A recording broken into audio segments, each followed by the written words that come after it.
But first, here's my take. I've not been one to argue that the United States under President Trump is on the verge of turning into a tyranny.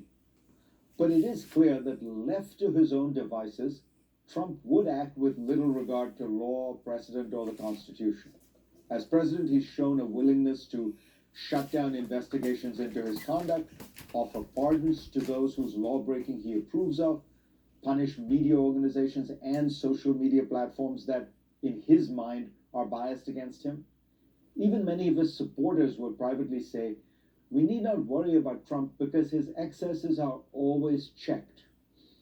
But the American system of checks and balances does not work through magic.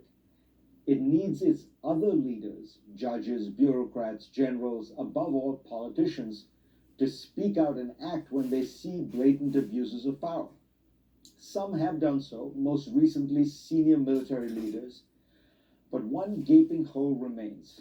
That is the one inside the president's own party.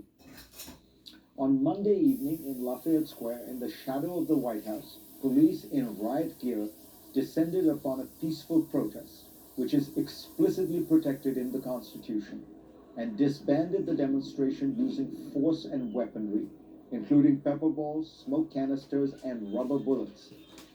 The protesters were not violating a curfew or committing acts of violence, so the police used brute force on law-abiding citizens so that the president could stage a photo op holding a Bible in front of a church. When asked to comment on this dangerous abuse of governmental authority, which flashed across every news channel and website in the world, the president's allies had this to say. Senator John Kennedy wouldn't comment because he, quote, wasn't there, unquote. One wonders whether he will from now on comment only on world events at which he is physically present. Several senators, Ron Johnson, Mike Lee, Bill Cassidy, demurred because they didn't really see it, in Johnson's words. Senators Rob Portman and Mike Enzi said they were late for lunch. A few Republican senators did break with the president, but others went out of their way to defend him. Ted Cruz, who used to describe Trump as, quote, utterly amoral and a pathological liar, unquote, said the only abuse of power was by the protesters themselves. In a brilliant essay in The Atlantic, the historian Anne Applebaum reminds us that collaboration is actually quite common. It is principled dissent that is rare. She invokes the non-fiction masterpiece The Captive Mind by the Polish poet Czesław Miłosz, which describes how collaboration provides a relief.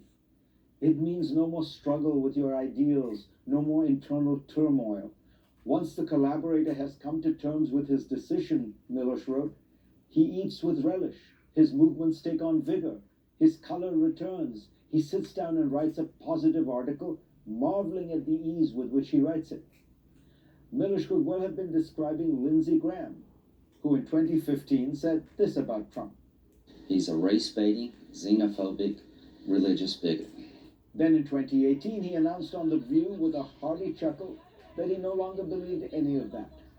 Applebaum notes that Miłosz is one of the few writers to acknowledge the pleasure of conformity, the lightness of heart that it grants, the way it solves so many personal and professional dilemmas. Explaining how Trump creates complicity, Applebaum cites a small example right from the start of his presidency. In the days after the inauguration, you remember he decided to insist that the crowds at his ceremony were larger than any before, though the evidence clearly contradicted him.